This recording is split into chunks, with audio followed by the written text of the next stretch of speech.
Welcome to the Resiliency of the Human Spirit podcast, where we share all about human triumphs for the collective's healing and empowerment. I'm your host, Priscilla Hanley. My guest today is Emily Kady.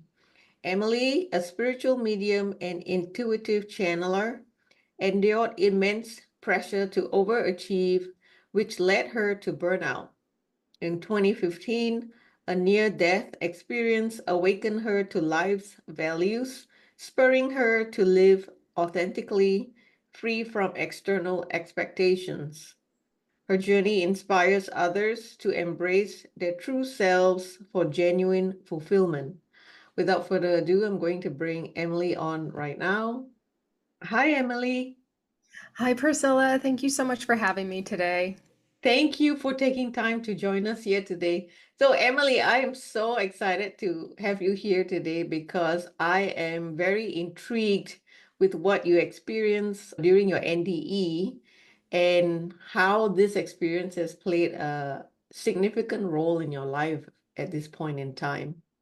I feel like your message will be very helpful to the collective, specifically people who are on their transition journey as well as their families. And so I open the floor to you now, Emily, so that you can share your personal journey with our audience. Absolutely. So, I had an NDE back in 2015. At the time prior to my near death, I was overworked. I was living for everybody else. I was in a marriage that was in a dead end marriage. I didn't have the courage to get out of it. For 7 years, I wanted out and I didn't know how to get out of it. I had two businesses that I ran and operated, and on the outside, it looked like I had a perfect life. On the inside, I was dead. I had nothing. If I was close to somebody and could tell somebody what it was like on my inside, it was black. There was no life inside of me. So I had depleted every ounce of me because my whole life I had been programmed to live up for everybody else, and I didn't even know who I was. The day I had an NDE, I remember I was driving to the doctor for a minor procedure, and I was driving and I had this like overwhelming feeling like everything's going to be okay. I've never liked going to the doctors. Usually I go to the doctor a little anxious, and this time I was like, everything's okay. And I remember thinking, that's so weird that I feel like totally at ease about this. Um, I go in and I had an adverse reaction to a shot of lidocaine. And this reaction put me into, like, if you feel like you're gonna faint, you start to spin, you start to, things go black, you see like red dots or whatever. And I remember seeing that and I was thinking, I gotta put my head between my legs.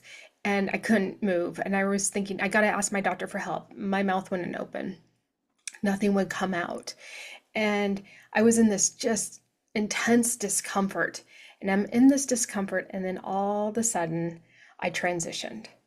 And within an instant, I felt complete euphoria. It just is the most amazing feeling I had ever had. Whereas moments prior, I was just in complete discomfort. And here I'm just like this expansive energy that has no pain, just peace, complete nirvana, floating. And as I'm floating up, I'm not even looking back at my body. I don't know what's going on with my physical body. I was like happy to be out of my body. Um, and I'm transitioning. All of a sudden, I realize I see, I'm in this black tunnel, floating up in the black tunnel with the white light, and there's a bean right in front of this silhouette of a dark bean, or a black silhouette of a bean in front of the light. And I'm just moving towards it. I just know that that's where I'm supposed to go. I don't know who this silhouette is. And I think it's so funny because here on Earth, if you think about going down a dark alleyway, and there's a light with a silhouette in front of that, you're not going to just fearlessly move towards that person. And here I'm like, there's no fear. It's pure love, just love up there. So I'm going towards this person. I'm so excited. It had a feminine energy, but I didn't know who it was. And I'm floating towards it. And as I'm transitioning, I did at this time, I still don't even realize I'm transitioning. I'm just in this space and it feels good. And I all of a sudden realize, oh gosh, I'm transitioning. And then I go, wait, my mom, my dad, and my beloved dog Buster are going to be devastated if I transition, I can't go. And then I saw, it was so cool. Spirit showed me three different timelines of how long each of them would be grieving, like in crippling grief. And I saw that their crippling grief was only going to be a portion of each of their lives. It wasn't going to be the balance of the rest of their lives. And that they would be able to smile again. They would be able to continue on with their life. And I just thought, oh my goodness, okay, I can transition now. They're going to be okay. At the same time, I had this amazing aha moment because I'm an empath. And as an empath, my entire life, I've been this emotional sponge taking on everybody else's emotions. So again, I'm thinking about my closest loved ones in my life, and I'm concerned about them, but I didn't have their feelings. Whereas in this physical body, I could feel their grief. And so there was this weird detachment of I can feel their grief, or I can see that they're going to be grieving, but I don't feel it. And it was a really empowering moment for me because my whole life I had been consumed by everyone's emotions. And I had lived up to everyone else's expectations because I didn't want to disappoint people, knowing if I made certain decisions, how they would respond. And I knew I was going to feel their disappointment. And that's where I lost a sense of who I was. So that was just an amazing, empowering moment for me just to see I don't have to take on their emotions and how disempowering it was, not only for myself to take on their emotions, but it was for them as well, because I was holding them back from where they need to go by taking on their emotions and not making not making, what is it, the word I'm looking for? Not making decisions for myself, essentially. So I was like, okay, I'm ready to transition. Lesson learned. Let's go. I'm like, I'm done with being on earth. I'm ready to go. So I start again moving up towards the silhouette. And as I'm moving towards the silhouette, all of a sudden I saw this force come at me. And this force literally pushed me back. It was like moving backwards through this, black space and pushed me back into my physical body.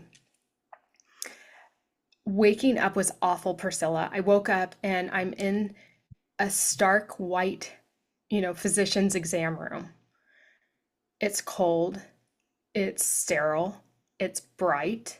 I was just in this, and it's confining. Like, I didn't understand what a wall was. I didn't understand anything. I didn't understand this confining space, whereas in the spiritual realm, everything's expansive. It's limitless. Nothing is confining. So I had this like epiphany of like not in this moment. It took me a while, but the 5D is expansive. There's no limitations.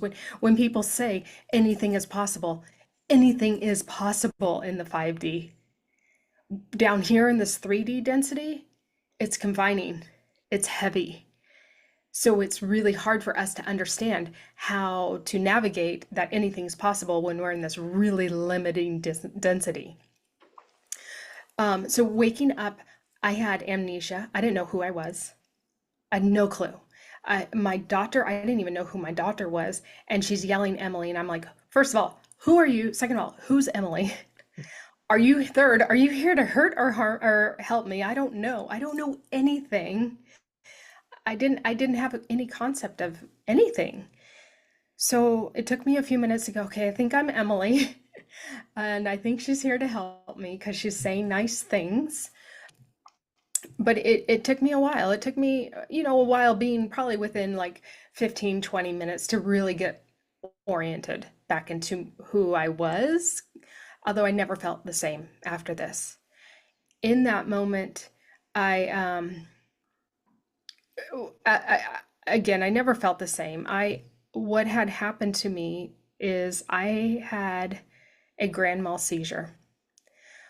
I have a very sensitive system. I've actually had 3 near-death experiences. 2 were caused by medical products, pharmaceuticals.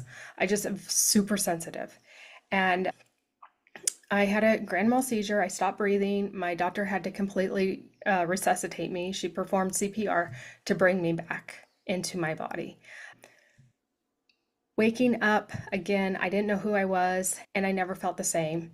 I went from this like people pleasing, overachiever, performance driven person living for everybody else to all of a sudden I was somebody that was really slow.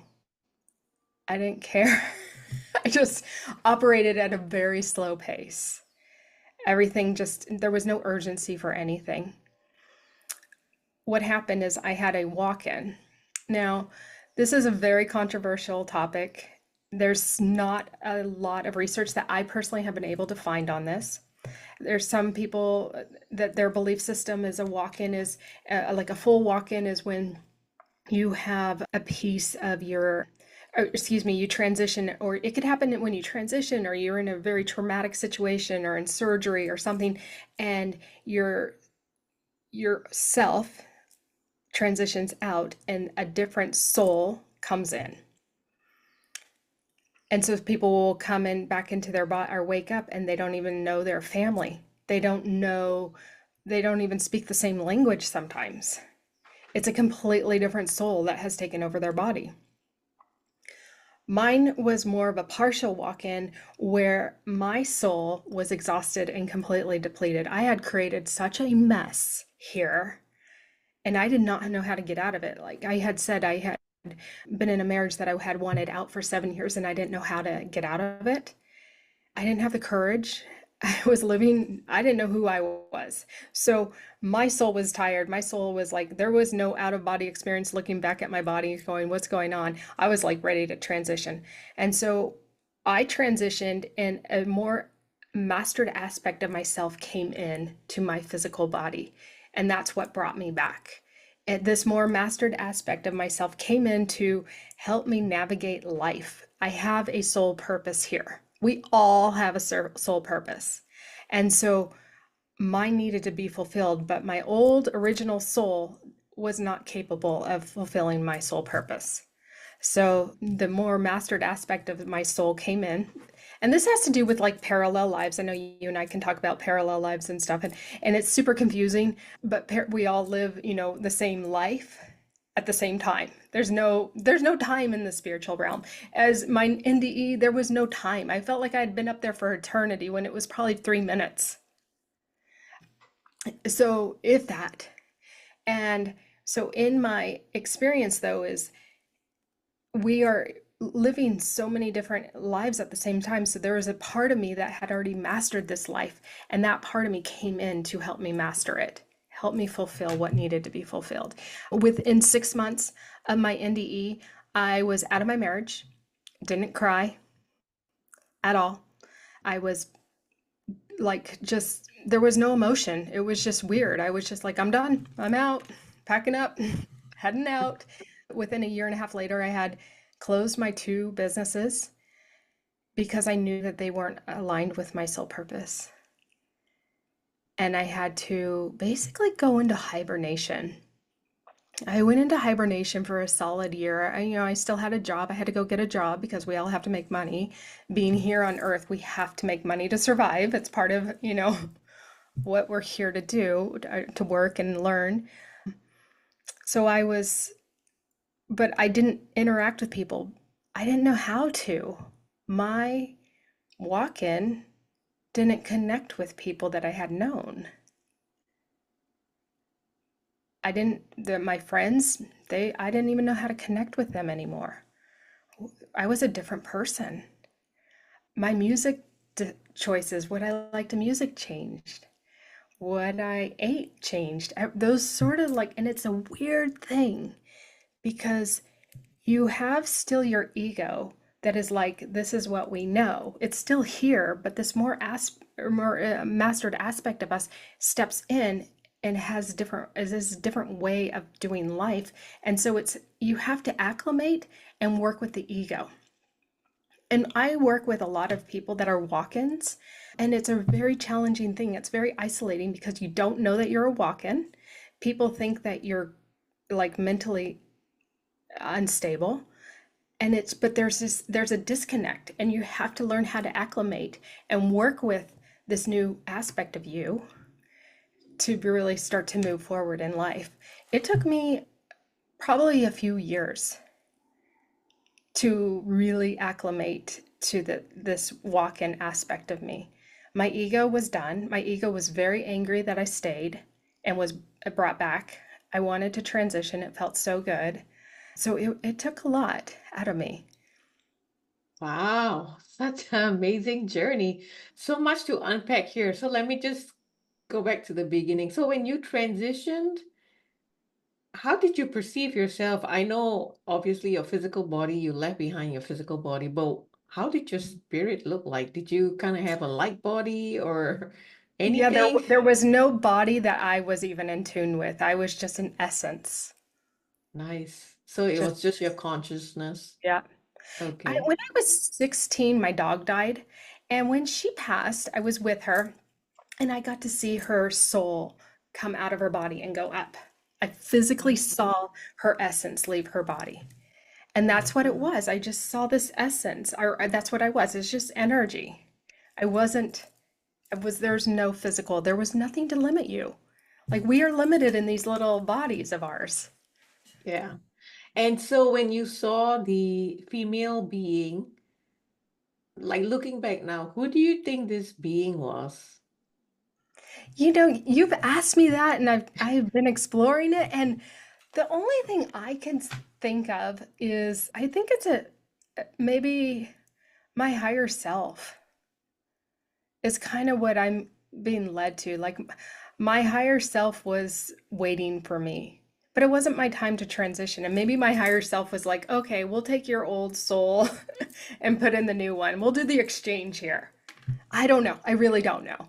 Forgive me for all the questions, but this is so fascinating. So when you say that you were a walk-in, how did you find out that you were a walk-in? I'm glad you asked that because I never felt like myself again. I was never the same person.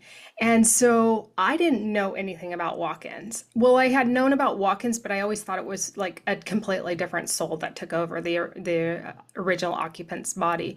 And I'm like, that's not who I am. I had over the years, so because I was all of a sudden, I was also spiritually awoken. I had always been spiritual, but I was really awoken after my NDE. I hired actually three different spiritual mentors to work with one on one. And it was different phases. Like you work with one for a while and then you go on. And I did that for over like 6 to 8 years. I still work with different spiritual mentors, but these three in particular I worked with, each of them, they don't know each other. Each of them told me I was a partial walk in. Uh-huh. So, And so that opened me to exploring a little bit more about what does this mean? Because I didn't know. right. Remember, I think I shared with you a video from Bashar, Yes, you did. channeled And that's by, exactly what he said. It was what my experience was. I know a lot of people think that walk-ins are a completely different soul that comes in, but according to Bashar, which is a Essassani ET being channeled by Daryl Anka, Bashar says that it's really our, like what you say, the more evolved, more ascended aspect of us that's coming through to take To over help your us. consciousness. Right. I'm so glad you brought that up because in working with my spirit guides about this, and they had said the same thing he said, is that they're saying this is happening to a lot of people. So my story and the reason I go into my past and the trauma I went through in my past is because I didn't know how to get out of the mess I had created, and my soul was so exhausted that it did not know how to move on. So, my spirit guides have been telling me there's more and more NDEs happening exactly for the reason I had, because there's a life purpose that needs to be fulfilled, but we've taken way too many left turns and we haven't found the balance. We haven't taken enough right turns, so to speak. And so the NDE happens, and it doesn't have to be an extreme, like an actual NDE. It could be just like you have surgery and there's a spiritual awakening or something is happening to help bring in the more mastered aspect of the soul to help you unravel the mess that's been created. Let's talk a little bit about how do we know whether we're a walk-in? How do we know that whether we're a walk-in or whether we're just naturally evolving? How does one make that distinction? That's an excellent question. A walk-in is totally disoriented. They don't know who they are. They don't connect to themselves at all. Again, they may disassociate with friends because they don't have that connection is no longer the same. Food may change, uh, desire of music may change like it did for me. I have a friend that is a walk-in as well, and she does not connect with her family at all. Fortunately, I still connected with my family, but she did not connect with her family at all. She doesn't even call them like mom and dad because she's like, I don't know who these people are. There's just this disconnect that you're like not even aware of who you are, but you know you're supposed to be here. Whereas a spiritual awakening or a natural evolving, I think is a little bit more gentle. And so you're not like completely disassociated from the original occupancy of or the original soul. It's just an evolution of wakening up. Unless you have like a master or a massive spiritual awakening, that can really change people. And I do think that's part of a walk-in situation as well. Everything in the universe is by agreement, right? Like previously we talked about, nothing in the universe is ever compelled upon us. So at some point, I think your soul made an agreement for this more ascended aspect to take its place. Do you have any insight into that, whether this agreement was made prior to incarnation or maybe during this lifetime? So I've never been asked that question, but I am just kind of checking in with my higher self right now. And I'm getting that it was made in this lifetime and in an early age in my youth, that it was the agreement was that I needed to learn some hard lessons, but I wouldn't necessarily know how to navigate them, is what they're saying, and that I was okay with a walk-in to step in to help me clear that path. But those lessons are super important to help other people. If I didn't learn those hard lessons, I wouldn't be able to help other people. But that doesn't, so I'm asking my guides right now about that and my higher self because it doesn't mean that everybody has to have a walk-in, is what I'm asking to get sorted out. So I'm asking them right now, if you don't mind, No, go just ahead, some please. clarity on that.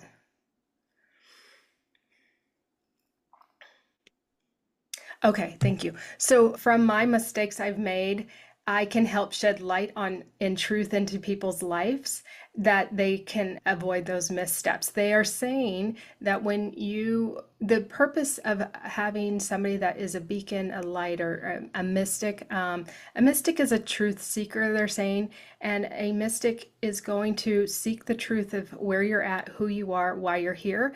And me being a mystic is somebody that can help guide you into your truth, and that when you start to take those missteps, you will get the truth of the next steps to help bring clarity and enlightenment to help guide you back onto your path so you don't have to go through such a dark night of the soul. Wow, nice. Thank you very much. Yeah. And so you said that when you came back to Earth, you were very angry because you wanted to transition, but you were made to come back. So how did you process that anger? Yeah. So I did go through some serious depression. I lost my will to live many times for probably about, I would say, 5 years after I transitioned, or I had the NDE and had that experience. Um, my ego was still trying to drive and not allowing my more mastered soul to guide. I know this can sound a little confusing, but my ego had been so programmed to take control and to guide me every step of the way. And so I had to learn how to let my ego die, essentially. I still, every day I work on my ego. We all do. But I had to learn how to like give it a back seat and really learn how to go into my heart and allow my soul to guide me. And I had to hire people to guide me in this process. And without me hiring people, I don't think I could have ever have done it myself. I didn't have the skill set. My ego still would have been the one in the driver's seat. And I probably wouldn't be here today because my ego would have just drove me right into a brick wall. Right. And you mentioned earlier that when you were a young child, I guess you had gifts because you saw your dog's essence when it passed. And so correct me if I'm wrong, I'm just assuming that you had a lot of gifts when you were a child. And so when you had the NDE and you transitioned and came back, what gifts did you bring back from the other side? More Yeah. gifts. Yeah, so as a kid, I could always see and hear spirits. My parents lived in a really old house in Northern California in the Gold Rush area. And I remember always seeing spirits in their house. I remember being a kid, I couldn't sleep at night. I would have bad dreams, or I could feel spirits in my room. I would often run to the other side of the house to go sleep in my parents' bedroom floor because it was safe in there. There weren't spirits in their room where there were in mine. And their part of the house was a newer part of the house, whereas mine was still kind of it was a little bit of a older part of the house. It wasn't the original, but it was still older. So I could feel them, I could see them, and I could hear them. And at one point I remember hearing I had 30 spirits talking to me at once. Actually, this happened 3 times. They would talk to me at once and they make me crazy. I would always talk to the spirits as a kid. Always. But when there was multiple of them talking at once and I couldn't decipher what any of them were saying, it was just all these noises. I was like, I can't do this, guys. And I told him, you have to stop. I cannot hear you. I can't. You're making me go crazy. They went silent in that moment. I was probably 7 or 8. And so I didn't hear him again until I was like 19. And then, so I kind of dabble in them a little here and there, but I dabbled in a very dark energy because I was not grounded myself. I wasn't coming from a healthy place. So the energy of the spiritual realm is going to meet you where you are energetically. I was in a very depressive state. So guess what? They met me right there. So I had dark spirits around me. So I kind of would block them out because I just didn't like that energy. I didn't like that negativity around me. I didn't like them turning on my TV in the middle of the night. I didn't like them doing certain things, pushing me over. I had crazy stuff happen. So I pushed them aside. I was like, I don't want this in my life. And then after my NDE, I came in and I could hear them. They were very clear to me. I mean, it's like having a conversation with you and I can hear them like that. I don't see them physically like I used to be able to. I can see them in my mind's eye. But that's when I hired the spiritual mentors because I was like, she kept going, you're so spiritually awakened. You don't need me. And I said, I do because I don't know how to interact with these spirits in a healthy, sacred, safe manner. And I need help to be able to make sure I'm safe. And if I choose to turn this into a profession, that anyone I'm working with is safe and it's sacred. And so I'm like, just treat me as if I know nothing. So my gifts that I brought back is one, I was an empath and I knew how to handle being an empath. And two, coming back and having a higher vibration. Again, I had to learn how to get to that higher vibration. It just didn't happen. And how to create it as sacred as possible to protect myself as well as anyone else that I connect with in the spiritual realm for them. So that's interesting because I imagine that when you came back from your NDE, your vibration has risen quite a bit, right? It has, but again, like I said, I was very angry that I was back here and I was allowing my ego to continue to drive for a while. And so that was a lower vibration. I had to learn how to let go of my ego and let my Right. soul guide me. And that's when my vibration really started to go up. Yeah, so at this point in time that we're talking, I can sense that your vibration is very high. So I'm just curious, do the lower vibrational spirits still kind of No. like come in and say hello? Hey, we're No, I don't here. let them. I don't let them. My vibration is too high. I keep my vibration really high, eat really clean. I don't drink alcohol. I work out. I move my body daily. I do things to take care of myself so that my vibration does not drop. Um, and I also do protection every day. Before I get out of bed, I am putting protection on me. I'm cleansing me. The only time I will tell you this, and I don't want to get too off track, but when when people that I know cross over and maybe they cross over and they're in a very low vibration expression when they cross over, um, they will come to me and I can feel their energy and I feel that heaviness. And so I will just pray for them to help them ascend and work through that energy to help them move up. But other than that, I really try to make sure I'm protected because I've had really awful experiences with those lower vibration energies, and it's just nothing I want to entertain. It's not worth it to me. Yeah, I just want to point out we do have free will and we have our sovereign power. So when we say, no, I don't want this, Yeah, they're yes, supposed to leave. they have to leave. But if you have Right. a little inkling of fear in you, they won't leave. You have to know you're sovereign, and they won't come to you. Yeah, that was an important point that we needed to highlight. Can So, I just expand on yeah, that really please quickly? Because go I ahead. have a few clients that come to me that have lower vibration spirits come to them, and they're I call them prankster spirits, and I guide them on how to leave, but leave them and how that they can stand in their power, so they have to go. But one thing that's really important is when you have a spirit approach you, always ask, "Are you of the light, or are you of source?" Or are you of love? Ask that. And you ask it 3 times. Just ask one, like, are you of love? And they have to answer you. They have to say yes or no. And I ask the exact same thing 3 times, and they have to answer it the exact same way. If there is any differentiation in their answer or their cadence, then they're not. And you have to send them away because you don't want them around you. But if they are of love, then you can ask them. Like sometimes I'll have spirits that are earthbound and they want to transition over. And so they are just like seeking guidance, like how do I get to the other side? And so I'll ask them, are they of love? And they're stuck in this realm and they want to transition. And I'll ask them after I know they're of love, I'm like, how can I help you? And they'll say, I want to transition. And then I can help guide them into the transitioning over. Oh, nice. And so, what is your message for people who are on their transition journey right now, for them as well as their families? What is your message for them? Mm. Okay. Yeah, spirit just came through really hard here. Or really, let's see. Oh, okay. Thank you. So don't fear.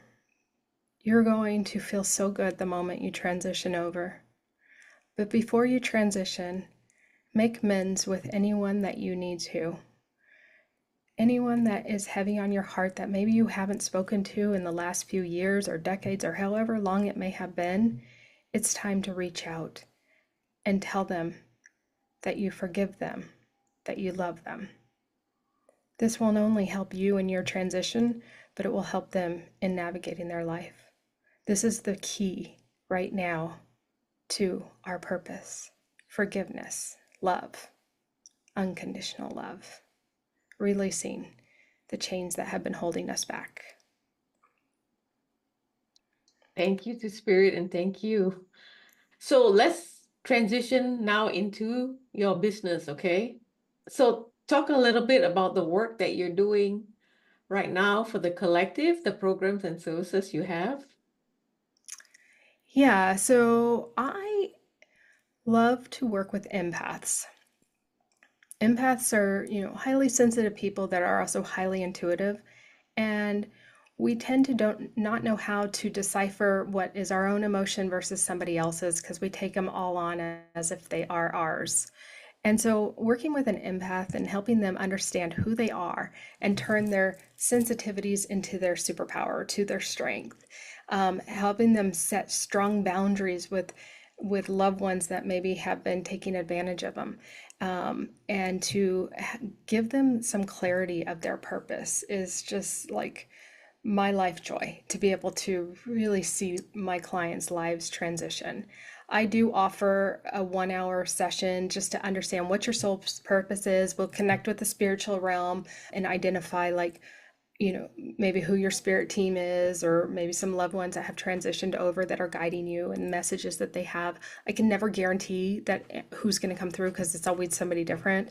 But I will work with them on an hour session to see if that's who's coming through, and then And then some of my clients choose to continue on. It's more of an application process. I like to make sure that they're a right fit for me and I'm a right fit for them, because my work is, it's life changing and there's homework. And if somebody's not willing to really take the steps, they're not going to have the benefit. And I don't want to just take money from somebody that's not really ready or willing.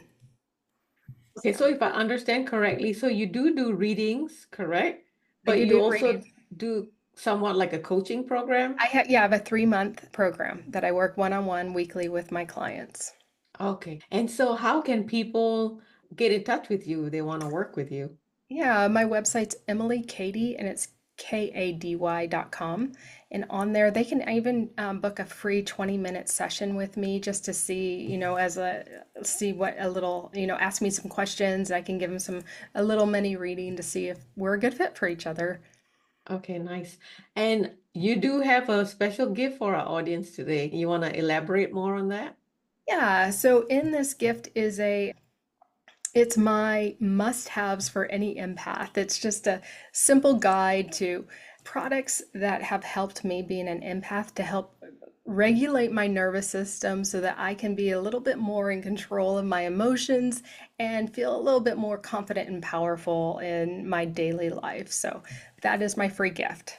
So we have like 5 minutes left. And so I have a signature closing question here that I ask all my guests. And so this is my final question for you today. What is your closing message for humanity to help in our collective healing and empowerment? Mm. Okay, so Grandmother Anna has stepped forward, and Grandmother Anna is Jesus's grandmother. She's one of the divine mothers, and she is coming forward and she's saying the grace of compassion. Now, when I say I'm not a religious person, I'm a Christ consciousness. I believe in Christ consciousness, and so she's coming through with compassion, compassion for yourself. It's key. And once you love and have compassion for yourself, then it will start to radiate outside of your body and go into those around you. And it will have an impact not only on you and your immediate surroundings, but it will also have an impact on the collective. So, compassion. Compassion is what we need to embody in our lives. I have one additional question for Grandma Anna. Is that okay? Absolutely. Yes. So, Sorry, she's very strong. Grandma Anna, how do we start to have compassion for ourselves? Like, what is the process to have compassion for ourselves? Okay. Yes, thank you, she says, for asking that question. And she said that she was trying to get me to share this, and I cut her off. I'm sorry. Sorry. So, those moments that you're hard on yourself, those moments you think, oh, I'm an idiot, or I'm stupid, or I'm not good enough, or I'm not worthy, or what, fill in the blank. In those moments are the moments that you say, I am perfect. I am perfect. I am perfect. Learning to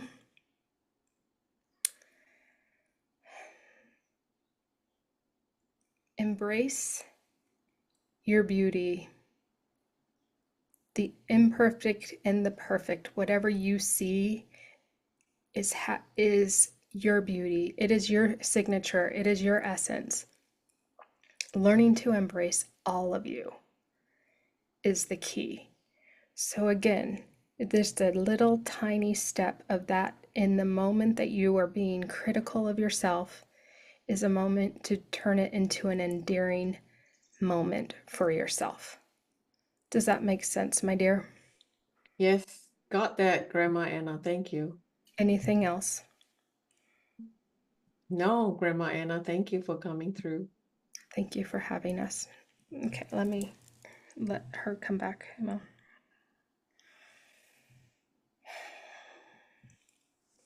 Okay.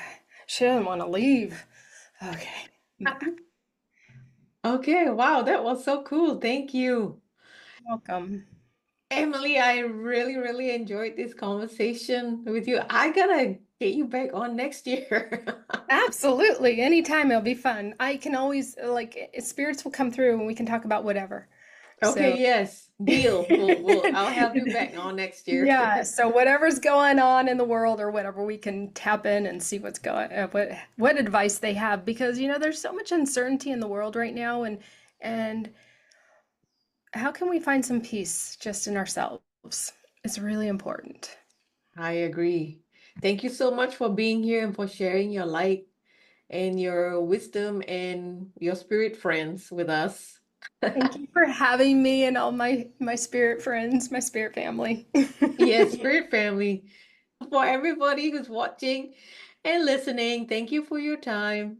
And until next time, bye for now.